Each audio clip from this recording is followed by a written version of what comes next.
now, but Star Child cookware.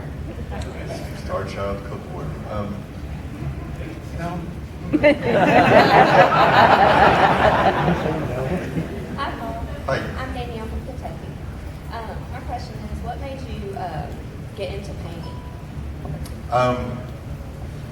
I love, I said it yesterday, a lot of people live their lives going, why? And I go, why not? If something even appeals to you this much, you got to give it a try. You don't know what you're missing until you find something. And at that point, I was getting divorced, and life was miserable. If anybody's gone through it, relationships are really easy to get into. Getting out of them, that's tricky. So, a friend of mine, Michael James Jackson, Michael said to me, "You should paint." And I was like, "Really?" And it seemed weird, but again, it was like, okay, why not? And I went out and bought paints. I had no idea what I was going to do or really how to paint. And it just became like kind of purging, Everybody needs outlets, like emotional outlets. It just became something for me. I didn't know what I was doing, but afterwards it always felt, like a release. And I needed it. Once I started, it's been 24 years, something like that. I can't imagine not painting. It's just a really cathartic and fun thing. Every time I pick up a paintbrush, I don't know what I'm going to do. I'm a monkey with a paintbrush, There's some people, a lot of artists draw out what they're going to do. I'm not interested in that. I'm not interested. My idea is to perfect, not thinking about what I'm doing. And that's a lot more exciting to me than planning it out.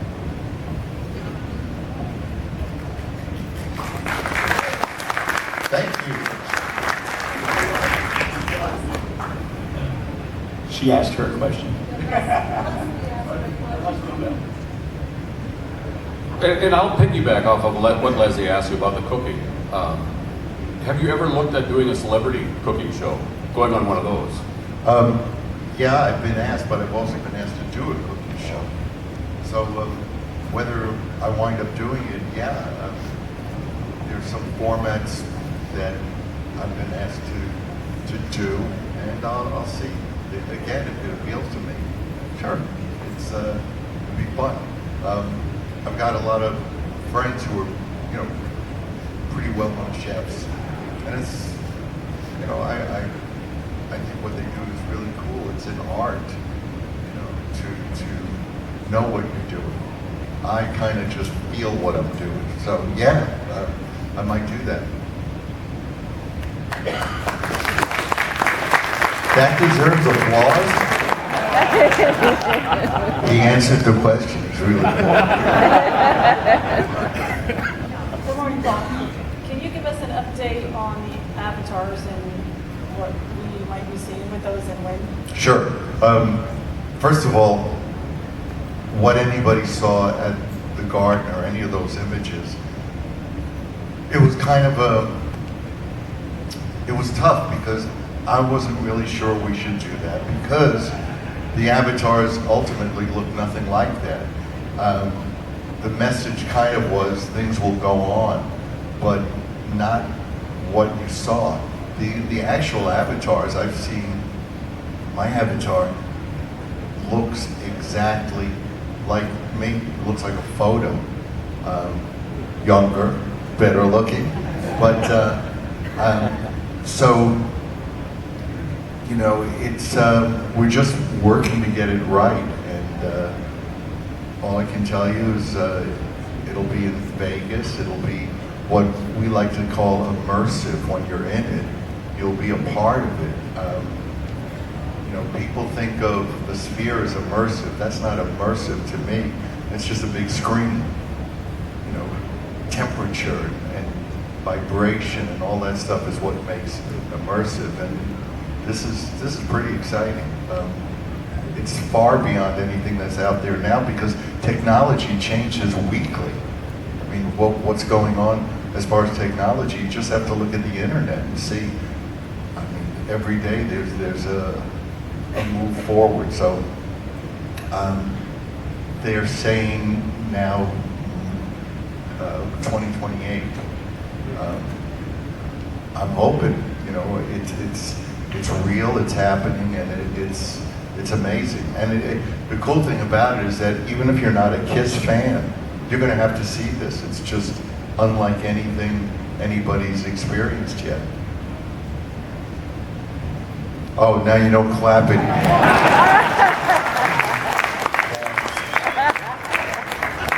Hi, Paul. My name's Larry. Hey. First off, I just want to thank you for getting me through high school, because you gave me someone to look up to. Thanks. Growing up, my two heroes were Hulk Hogan and you. So I'm very thankful I actually got to meet you. My question is, in '99, you guys did WCW. How did that all come about? And like I said, since I'll never be able to meet Hulk Hogan, I think you guys were around him a little bit. Just what kind of person was he? And that's it. Thank you. Keith, the mic is a little distorted. Just I want to understand the whole question. So he was asking about how the WCW came about with the Demon and the first wrestler. Again, it's why not? It wasn't going to hurt anybody. It wasn't going to offend anybody. It wasn't going to make anybody sick. So it was like, sure, you know, we did it, and it was cool. It was cool. You know, he's a big guy, that Demon. Yeah, there's been two, and Right now, then the follow-up question, he was a big fan of Hulk Hogan. So Yeah. you and Hulk, and then Hulk, you guys, I don't know how long you hung out with him there, but he was there and took photos with you guys. He was just asking you your interaction, if you know anything. It's cool. this is really behind the scenes, kind of funny. My biggest interaction with him was when he had his hip replaced, and he went home too early, and he just kind of commiserated, was telling me, you know, he was home with this hip replacement and should have been in the hospital. But big guy, man, he was huge, you know. When he tore those shirts, that was pretty cool. I gotta come up with something that's gonna make you clap. Hi, Paul. Les from Maryland. I have a question. In regards to your art, who's your favorite artist? And also, as far as your pieces that you've painted over the years, what's your favorites? That's like saying, who's your favorite child? I mean, everything I do, I love, or I don't show it. Favorite artist? Art has been being done for hundreds and hundreds of years. Cavemen were painting on walls, so, I mean, you can look at Michelangelo, you can look at Gauguin, you can look at Picasso. Picasso was amazing because he was always creating, and he would create from anything he had. Jean-Michel Basquiat in this century was and is incredible, I think, influence on a lot of art. So.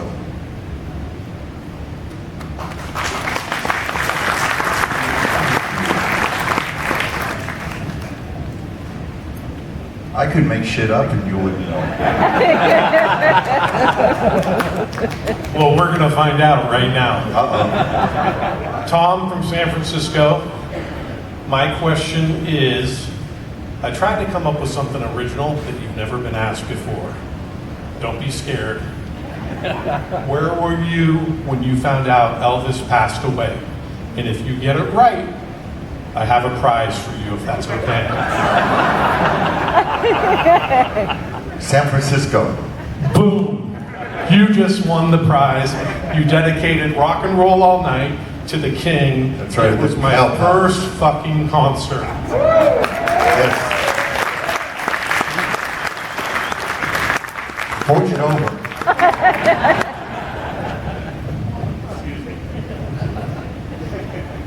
Mike is good.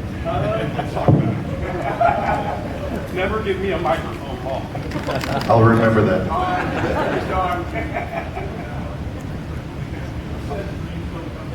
Oh, wow. Oh, how cool is that? This is my buddy Steve. He's on the back. Some of you have this book already. He sold 1,000 of these out of his trunk and on Amazon. Let me back off. Security's getting close. If you just open that up, I don't want to take too much time. You have 7 drawers in there. Is it? Can I get your sandwich too? Or? That's what Gene said. That's a good way to end it. Show that to the crowd. The Creatures Tour, very few pictures. Look at that guy flexing right there. Starts in 83, 84, 85. This is my event. That's my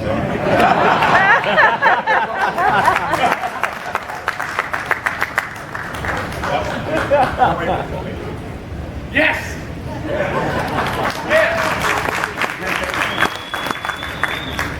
Tell me about it.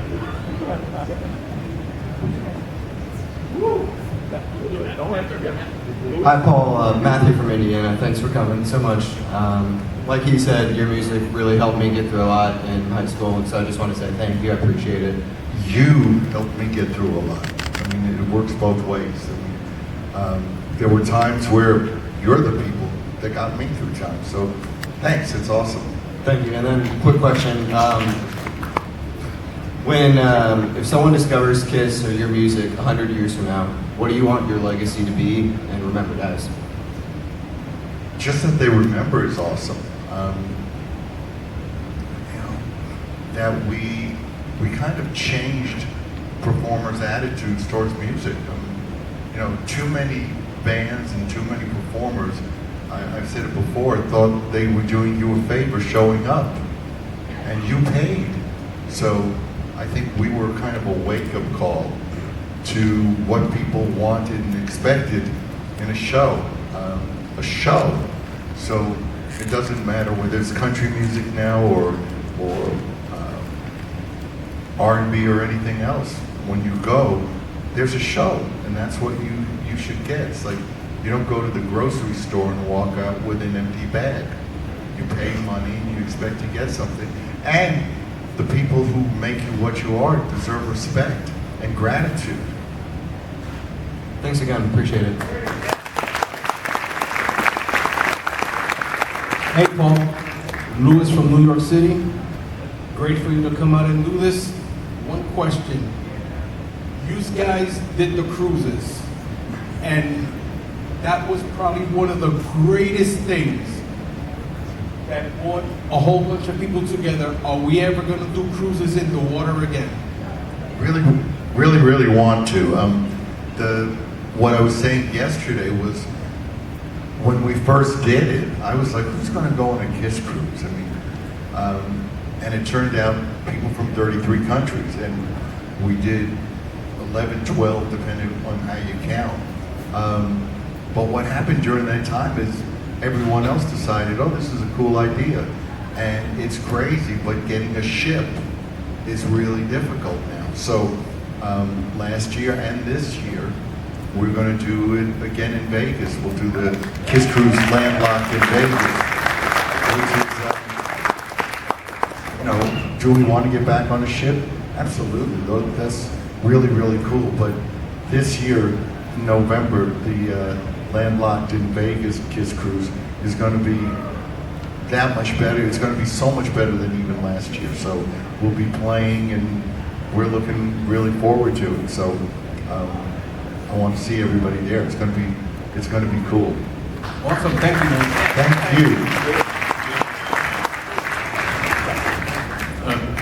David, I drove all the way from Minneapolis just to see you.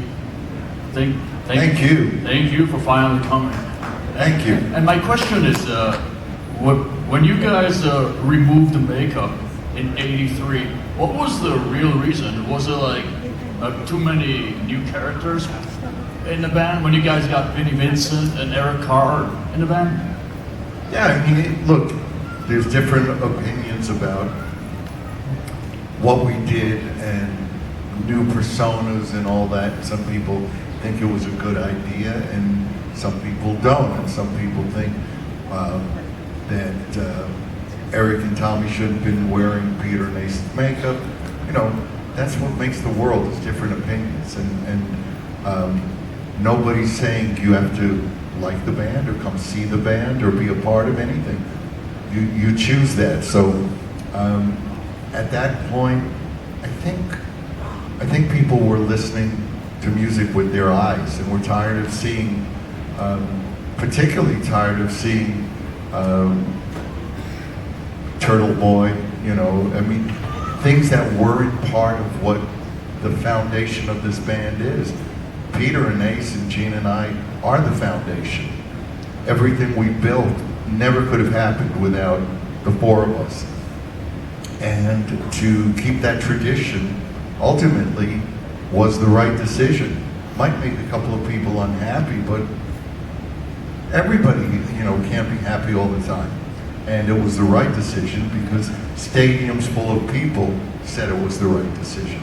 And for us, ultimately, we realized that the heart and soul that's behind the persona is more important than who that persona is. And when somebody is not doing it justice, are you better off with that or somebody who picks up the flag and carries it? So also, you know, I think that the band was in turmoil at that point for a lot of reasons, and we needed to find ourselves. And I think for me, the first step was taking off the makeup and then seeing if we deserved to continue. If we couldn't be a band that was successful without makeup, we didn't deserve to be a band. So it was kind of trial by fire. Let's take off what makes us what we were and see what we are. And then ultimately we went full circle and came back to it. And that was its own, you know, its own crisis. After you've done a reunion and that falls apart, you go, okay, what do we do now? And at that point, the majority of people wanted us to continue, and some other people didn't. And that's life. That's like voting. Some people vote for one person, and someone votes for the other. So I think it turned out, look, you're here.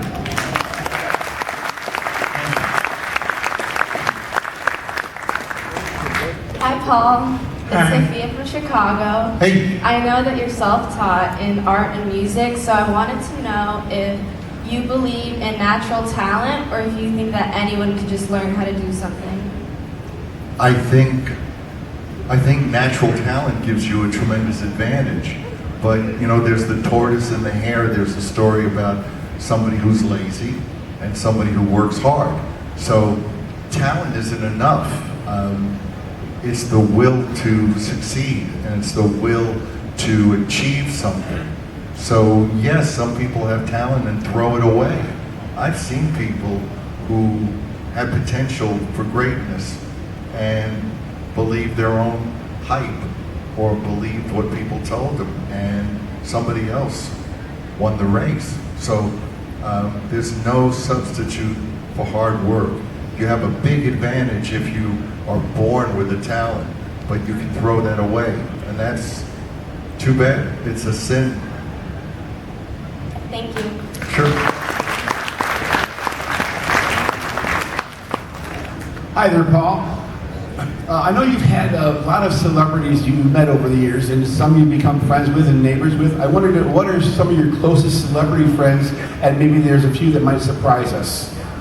I think a lot of celebrities are idiots, so, you know, it's really funny because around the early 80s, I kind of thought, wow, a lot of musicians don't know anything beyond music or talking about guitars or drums. And so I started hanging out with a bunch of actors. And I thought, my God, these are the same as the musicians. You know, at least most of the group I was hanging around, and I won't use names, but they basically let you talk so that they could talk. So they tolerated listening to you so that then they could tell you what they were doing. But I don't think that a profession correlates with what makes you interesting. I think there's probably people sweeping streets who I probably have more in common with than somebody who's famous. Fame, you know, I always say that, you know, people go, oh, fame changed so-and-so. And I go, no, fame allows you to be the asshole you are. You know, it's a license to get away with stuff, and whether it's politicizing things or wearing badges to award shows, it's all just, it's embarrassing. I think that a lot of times people think that fame gives them a infusion of intellect, and it doesn't. And when you live a sheltered life, which most celebrities do, you're clueless what's really going on in the world. So celebrities, I don't know a lot of celebrities. I know a lot of boring people, just like you and me.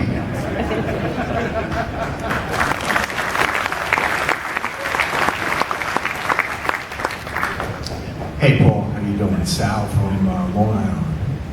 Where? West Babylon. Always come to see you guys wherever you are in the city. Always on the island. Just wanted to thank you for all the years, you and the members of the band. I've been with you since the 70s, and of course my first album was like Alive, and that was like crazy. But you guys, I grew with you, and I got to change with you and watch you guys, your success and your progress. And I don't know if you realize, as much as we all love you, but you taught us how to push ourselves harder. And I think that you guys were very encouraging in a lot of ways. And I had two questions. Number one, the original four members, what your favorite album was from the original four members. And the second one is the Soul Station. Will you be doing anything with that in the future?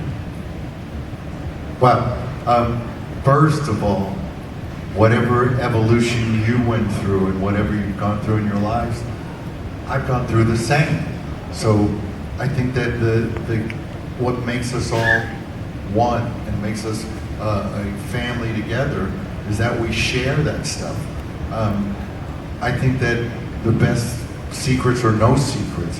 When you don't have secrets, you have freedom.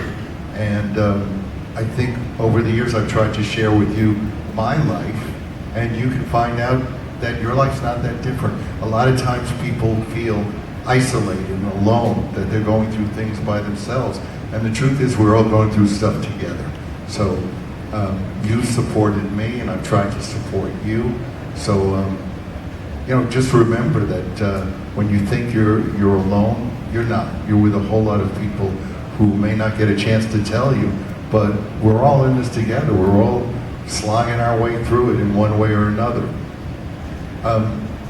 As far as the original lineup, Kiss Alive is the essence of what this band was and is.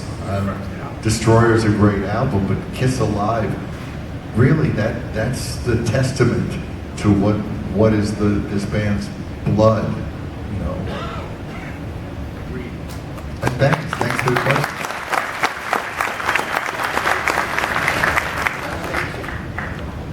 Hi, Paul. I think we've all enjoyed the box sets that have come out recently, Destroyer, Creatures, Alive, and Trust to Kill. You've given us an update on the avatars and on Landlock in Vegas. Can you give us an update on what kind of box set we can look forward to in the future? I'm really hoping to have some remixes of some of those albums. I'd love for Eddie Kramer, I'd love a remix of Rock and Roll Over, or any one of those albums, because they don't sound great. You may love them, but we didn't have the capacity or the facilities or the know-how to really make those albums sound like we did live. The songs are great, and the playing is cool, but I just remember listening to those albums and going, that that doesn't sound like we did live. That's not bombastic. And I'd love to go in the studio and make those albums sound the way we sounded live. So that's what I'm hoping for. It's great, we do these, the box sets are amazing, the books in them are great. I'd like to be able to sit down and go, you know, mission accomplished, we fixed what's wrong with those albums. And you love those albums, I know people love Dress to Kill, and all those albums are classic, but I would love them to sound like I know we sounded. So we'll see, but we're not in charge of any of that at this point, you know. But we do get involved and we do oversee it. So I'd love to see whatever suggested project there is that we do something a little extra on the next one.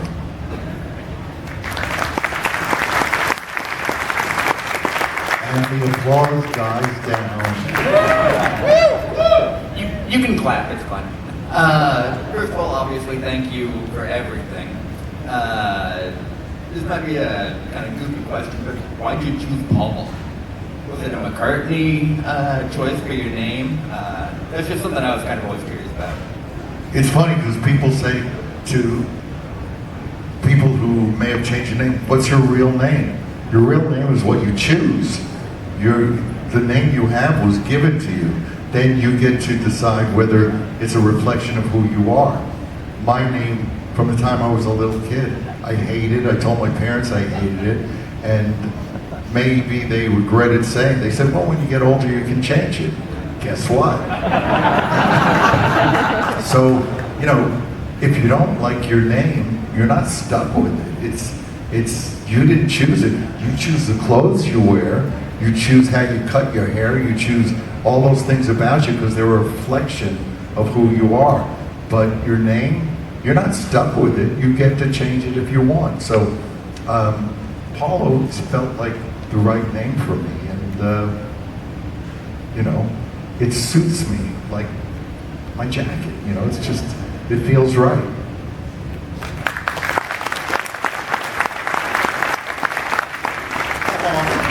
I'm David, my wife Carla here. Thank you for literally a lifetime. Appreciate it. Thank you. So, 2 questions. First one, first 3 albums. If you could go back and put one song on those albums, one of those albums that never made it, what would it be? And second question is, what does 2026 rock star Paul Stanley tell Stanley from 1972? Well, if I told you what song was on the album, you wouldn't know it because it wasn't on the album. As far as, I think the best thing, if we could tell ourselves when we were younger, go easy on yourself.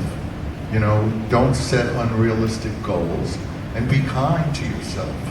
Be kind to other people, but be your own best friend. There's so many people who are going to knock you down, or misery loves company. So when people don't succeed, they don't want you to succeed.